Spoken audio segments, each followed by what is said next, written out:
In the 1920s, desperate times led to desperate measures. Give me that, you vegetable.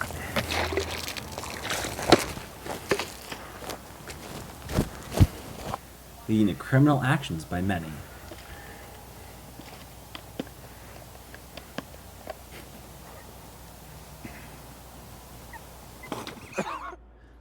On January 17, 1920, Prohibition began and remained in effect for 13 years.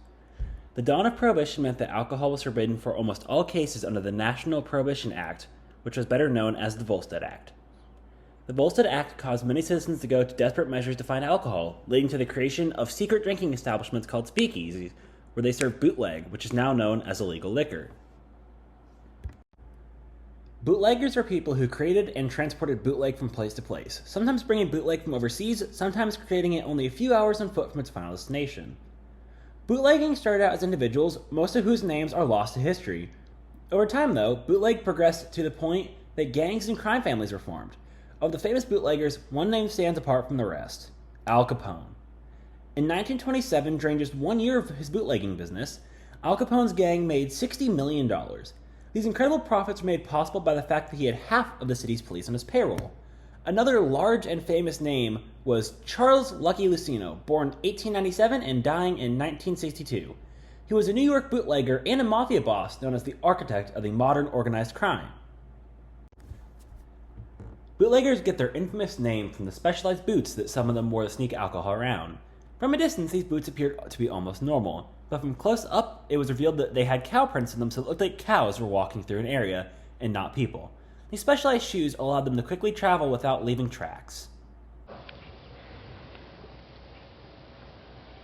Stop. You're under arrest in the name of the Prohibition Act.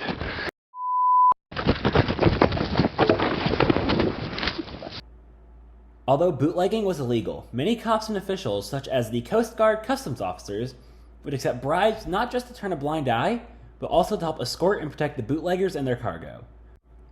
Although the corrupt Prohibition officers and officials presented a weak and tarnished image, some officers, such as Ira Reeves, stood up to the corruption and led raids against crime families and speakeasies alike. I'll give you a clam if you let me go.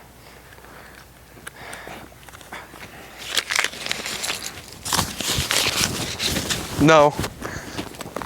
You're under arrest. Bootlegging gangsters such as George Remus had 1,000 salespeople on their payroll. Many of them were law enforcement. Although bootlegging was a job that employed many during Prohibition, it wasn't without its risks. According to Chapter 217, Article 7 of the U.S. Code, Section 96, any person willfully violating any provision of Section 95 of this title shall, on conviction, be punished for each offense by a fine not exceeding $5,000 or by imprisonment for not exceeding 1 year, or both, as of March 3rd, 1923. $5,000 in 1923 is equivalent to roughly $87,964.91 today.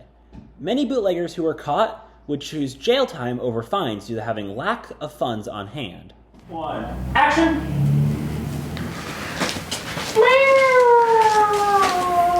Shut you filthy animal.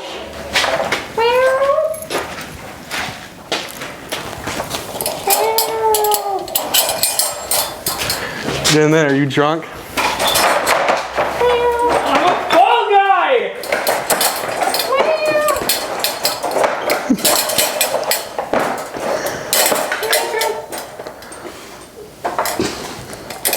There's a lot of drunks filling up these cells.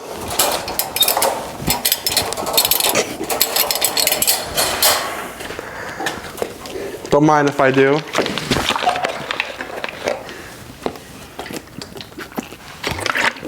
That's bussin'.